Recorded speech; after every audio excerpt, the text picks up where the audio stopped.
This is Newton School's 90 Days of Python Challenge, your free, hands-on path to mastering Python. We show you the built-in tools that help you write better, faster code without starting from scratch every time. If you're new here, make sure to check out the full playlist. Let's get into it. Hello everyone, hope you all are doing well. Rohit this side, and the topic for today's video is Python functions.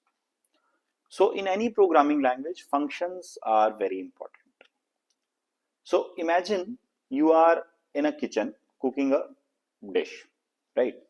So a function is just like, you can say, a recipe, right? So you follow a set of instructions. Let's say it is given to you by a function, right? And then you get a final dish, right? So you can relate it like the function is acting like a small part of your program which is doing some work for you, right? So let's see this with an example. So in the initial videos, I explained you that you can think of a program just like a factory, right? This is like your program.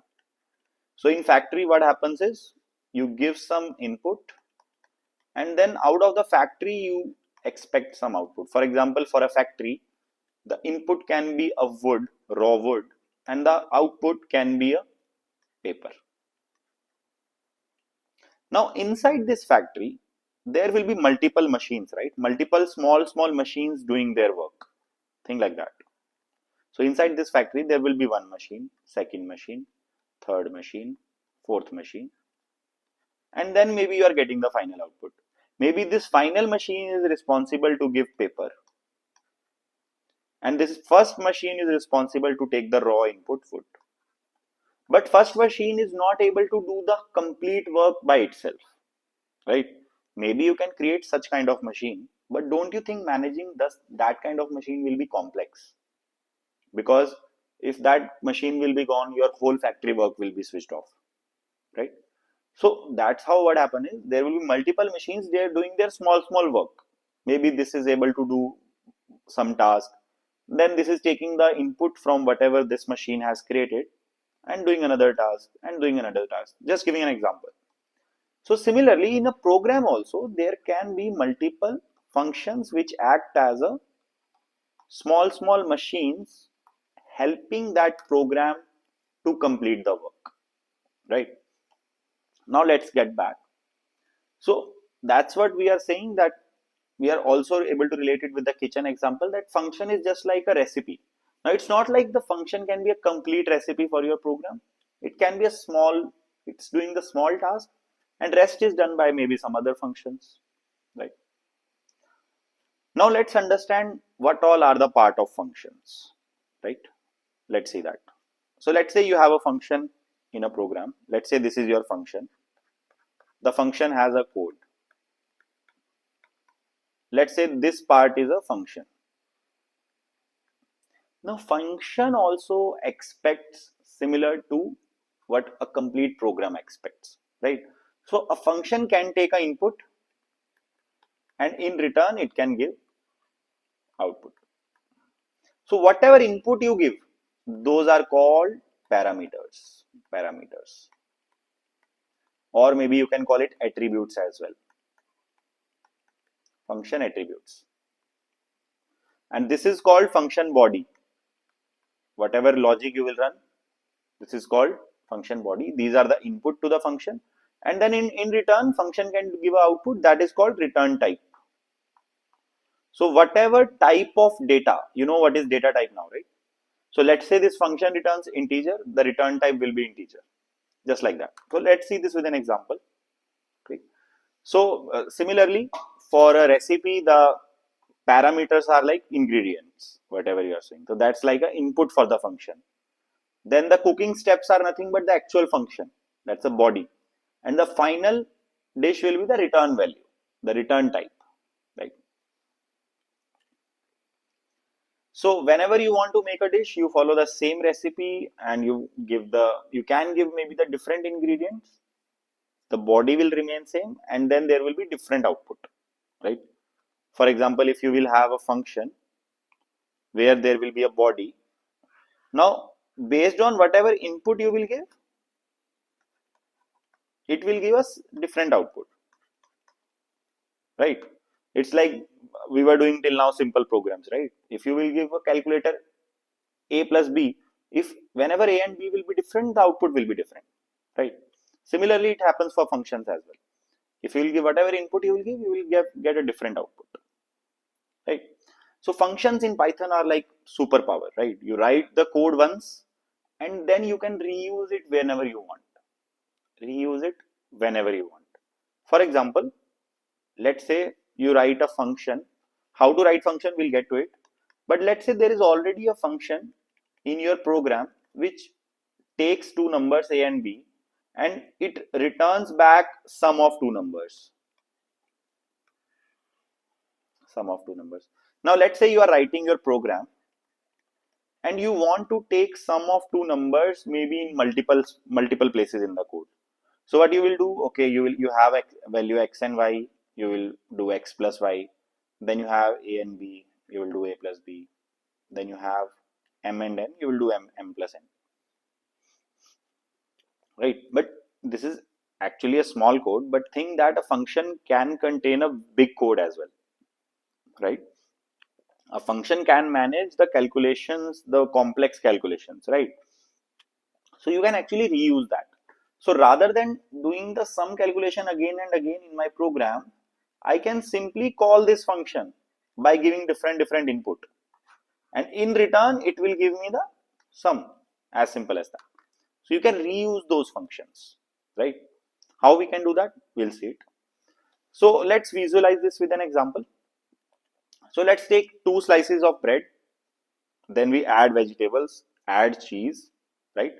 So then what happens is, if you combine them, it becomes like a cheese sandwich, cheese veg sandwich, right? So now this is kind of a logic which takes two breads, vegetables and cheese. Let's say this logic is packed. Now you can use this function every time you want to make sandwich. You no need to reinvent that logic again and again, right? So this is an exercise, right? First, you will write the logic for this task. Use an, let's say you have to perform an even odd check task, right? Redo. So now there is an exercise. Let's say you have to perform a even odd checker if the number is even or odd, right? So first you will write the logic for this task. Use an input instance to get the number from the user, and then use conditionals to check if the number is even or odd. Simple. So let's do that. Let's say we have a number a is equal to input, but whatever input you take that will be string. We have to convert it. So now let's say this will be int. If I want to print a, let's say I want to give input to be 15, then it should also print 15, right? Printing is not defined. Oh, I have to use print, not printing.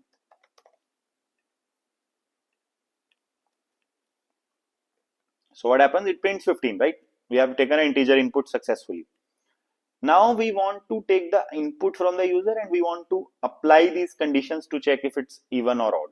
So what I can do is, so yes, if a modulus 2 equal to 0, then we are printing even, right? We are printing even.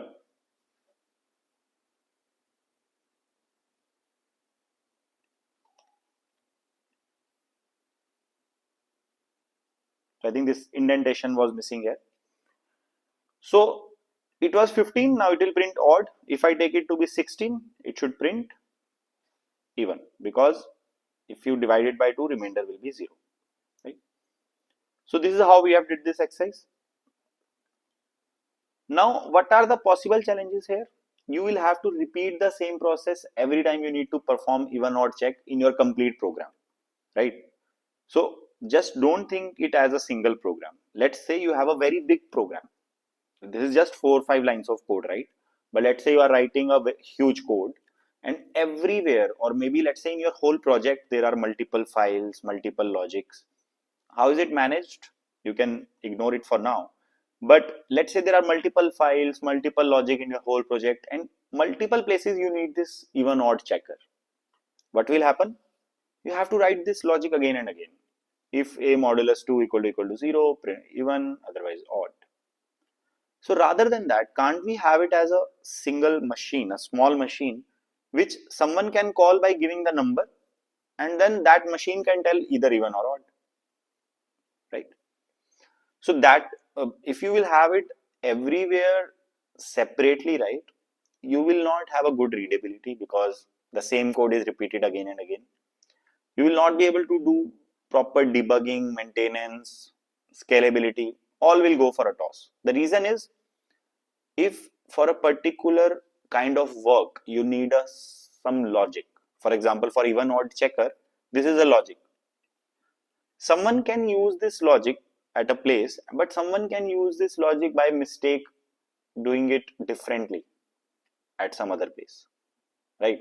So just think, let me use the whiteboard to explain it. So let's say the same even odd checker is used in the program somewhere here, and somewhere here as well. So let's say the first person and the second person written this codes correctly, but someone used this even odd checker wrong. Then, and let's say that mistake has already happened, and now the code is running. So what will happen is, while debugging the code, we have to see where exactly the even odd checker has gone wrong. Is it here? Is it here? Or is it here? But rather than that, if we have it at a single place, we just need to check it at a single place, right? So it will make it easier to debug where something has gone wrong, right? So now if we use a function for this task, we will be able to reuse it. It will be having easy debugging, maintenance, it will improve readability, easy testing, and there are multiple other advantages which you will get more with the practice, right? So now functions are of two types. One are inbuilt functions. Till now we were using so many functions, like print was a function. We have seen so many functions in collections, data in the data types. We have seen functions in the string operations, right? So these are all are inbuilt functions. Inbuilt functions are, Python has provided us those functions that are available for our use without needing to write it. We don't need to write them. For example, this len, this was a function, this returns the length, right? Then type, this returns the type of that particular data, type of that object, right? If you use the type of a, it will say okay, it's integer, right?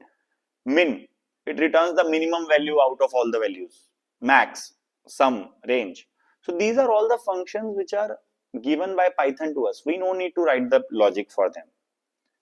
And the other kind of functions are user defined functions, which we will write, right?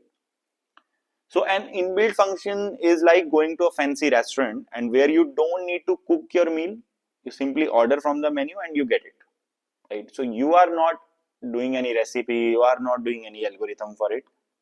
You are just getting it, which is already done by someone else, right? These are the inbuilt functions. So for example, if this is already given to you, can you make me a sandwich? You will just say that. That function is already ready. You don't need to invent it, right? So for example, if you have this list, this is a list, right? If you remember from data types, right?